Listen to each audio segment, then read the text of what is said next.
Now that we know how the box model works, let's build a simple layout for our blog page. This is where all the fun begins. We want a layout just like this one. So we want a box with our main content, a box for the author info, and a box to show what other blog posts are on our blog. We will start by putting all the content we have so far inside a container and center that container on a web page, like most of the websites you use every day do. We will do that by using the div element, which we have not talked about yet. The div element is one of the most used elements. Div stands for divide, and so we use it simply to divide our page into sections by creating boxes where we put our contents in. So let's wrap all the content we have so far inside a div element. Starting right here, just write div. Some space, and I'll copy everything, all the content we have so far. I will cut it and paste it right here.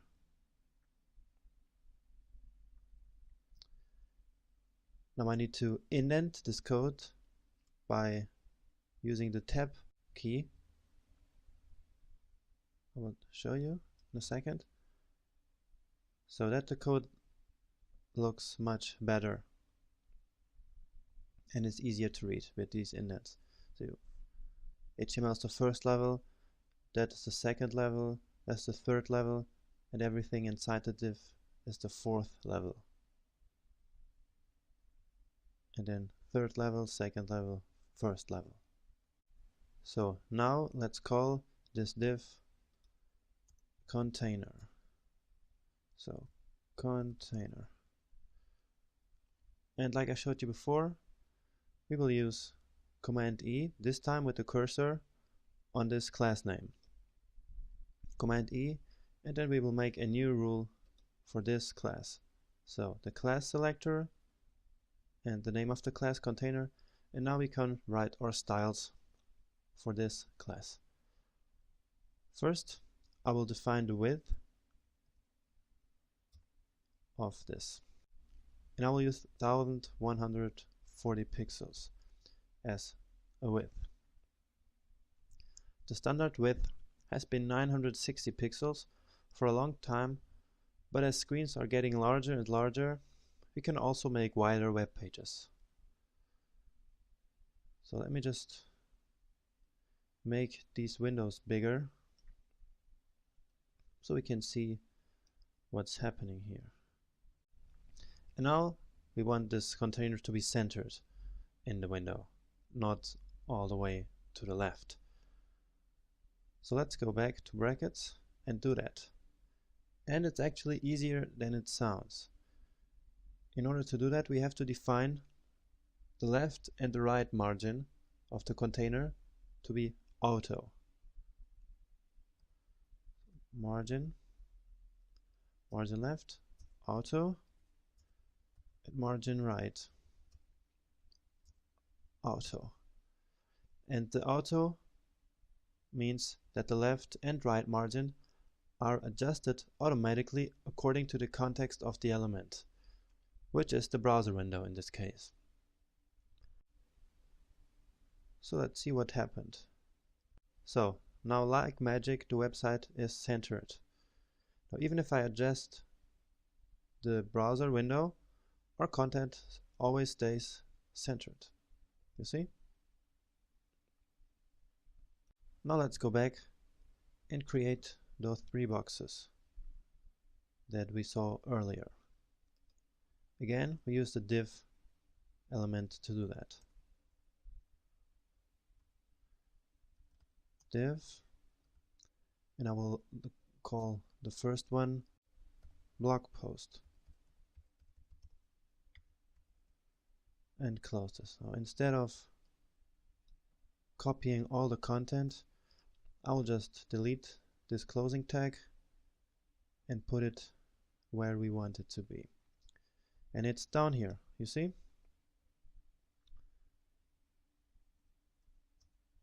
Because here is the part where the author begins and everything above it is the blog post. And brackets automatically closes that for us. And now again, let's indent this code so that it's easier to read. Just like this. Now below this, I'll create the container for the other blog post, which will be the green box if you remember it. So div class other posts. It's a great name for this, I think. Now I'll just put some dummy text here for now.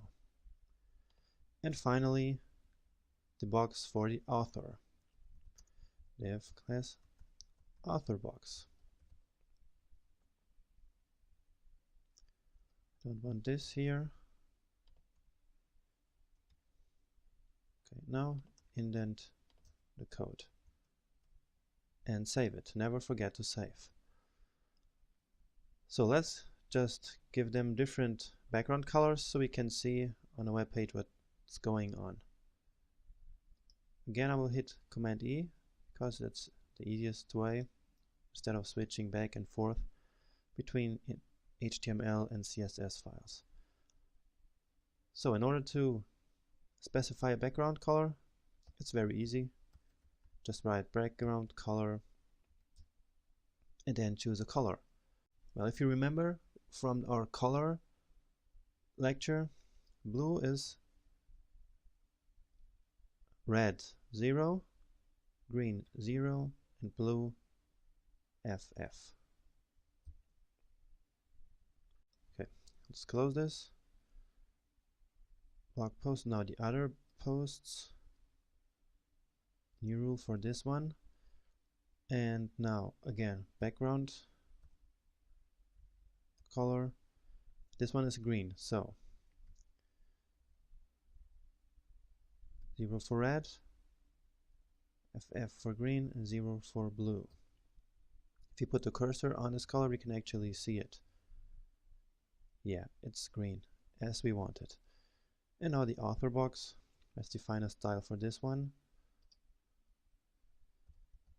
Background color, we want it yellow. So it's FF for red, FF for green, and 0 for blue. So yellow. We'll close these ones, and now let's check our web page again. So blue is the first box, green is the second box, and yellow is the third box. Now I want the width of the actual blog post to be 75% of the container and the other blog post section to be 25%. And that's very easy. So the blog post, we just need to say width 75%, blog post, and the other posts, Command E, with 25%. So you see, we cannot use only pixels to define measures, but also percentages, which will become very handy later on. Now it's 75%, and that's just 25% here, the green box. Now, to put the green box beside the blue box, as we want it for a layout, we need to use a new property called float. And this is very important. With float, an element can be pushed to the left or to the right, allowing other elements to wrap around it. So if we define the float property for the blue and for the green box as left, the two boxes will be side by side. So let's do that. We'll start down here. Float left. And the blue box also. Float left. So let's see what this looks like. Great, these two boxes are side by side now. Now the problem is, the yellow box is also up here where we don't want it. To avoid this, we got to use a clear property, which is like the counterpart to float. And I'm actually going to do this in a very specific way. So please just copy the CSS code I'm going to write here, because it's not important that you understand it at this point. I will use the very usual clear fix class. Just write clear fix after. Again, it's not important that you understand what I'm writing here right now. We will just use this class.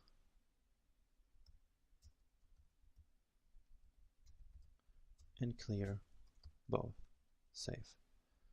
So now after the green box, let's just add an empty div with the clear fix class. This may look a little strange to you now, but don't worry. We will see how to use this later. Clear fix. Okay, now it should work. Yeah, that's it. Now we see that the yellow class is down here as we wanted. So we have these two boxes side by side with the float property, and then we used the clear property in that strange clear fix class to clear the float so that this box can be right under these two boxes. And now let's just add some margins and paddings. You see the blue box and the green box here are way too close together. So we can add paddings to those boxes. So I will just go back. Now I will actually use a CSS file again. So you see all those classes we created inside the HTML file. Brackets put those down here at the end of the CSS document. The container, the blog post, the other posts, and the author box. Now let's just add a padding to the right side of the blog post. If you remember, padding is like a white space inside the box. We'll just say padding right. Let's say 30 pixels. Okay, let's see. So you see this space here, but still inside the box, so it's still blue. And that will give us a nice spacing between those two boxes. Now we should also put a little margin between the top of the container and the browser window. So to give it a nice spacing between the beginning of the browser window here, and the beginning of the content. That's easy. The easiest way may be in the container element. If we set the margin top of the container to, let's say, 20 pixels, then we have this nice spacing all the way up here. Okay, now let's just get rid of those ugly background colors. We just used them so we could see the boxes while we were working on them. Now, maybe you see here in the container declaration block that we have these three margins: margin left, margin right, and margin top. There's actually a cleaner way of doing this, and I will just show you how.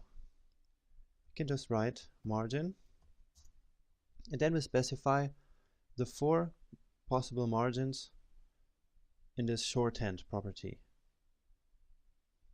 So this goes like: the top margin is the first. I will just write it here so you can see it. It's top is the first, then the right, then bottom, and then left. So the top bottom we want to be 20 pixels, right?